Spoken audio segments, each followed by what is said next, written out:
Malang yang dialami Heriani, emak rumah tangga yang balik di Jalan Demang Lebar Daun, Kecamatan Ilir Barat 1 Palembang, sudah menjadi korban kekerasan oleh kakak kandungnya dewek. Atas kejadian tersebut, korban laju datangi Polrestabes Palembang, bikin laporan polisi.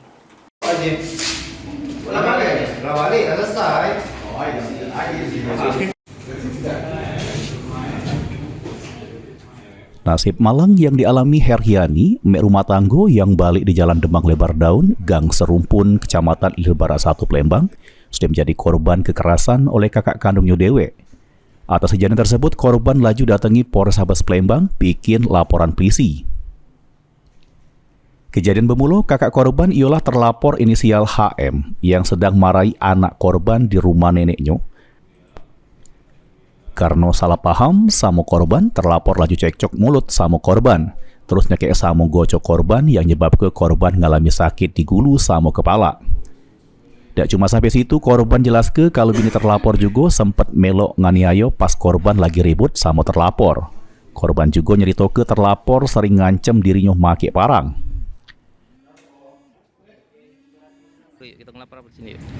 Ngelapor ke aku dianiaya oleh kakak kandung aku dewek sama bininya. Ngeroyok aku yang lakinya nyekek, yang bininya tadi gocoy. Apa begitu yang luka? Ini luka, ada luka ini bekas cekikan di leher sama di bibir ini. Kita dianiayanya itu pakai apa yuk? Pakai tangan. Ada ancaman lain tak yuk? Ancaman pakai pedang kemarin. Siapa sih? Kakak kandung aku. Sudah sering apa itu yuk? Sering. Sudah sering terjadi. Sering. Masalah apa kemarin tuh? Cuman masalah sepele Pak, masalah anak. Apa anak? Main.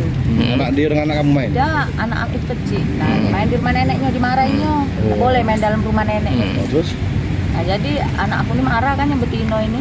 Marah katanya, ngapa nak marah, bukan rumah kamu, katanya kamu udah numpang, katanya macam itu. Terus? Nah, ngoceh-ngoceh, yolah lakinya gebok rumah hancur itu ada. Ini laporan korban sudah diterima pihak kepolisian, terus bakal ditindaklanjut oleh petugas Satreskrim Polrestabes Palembang. Suryadi, PAL TV.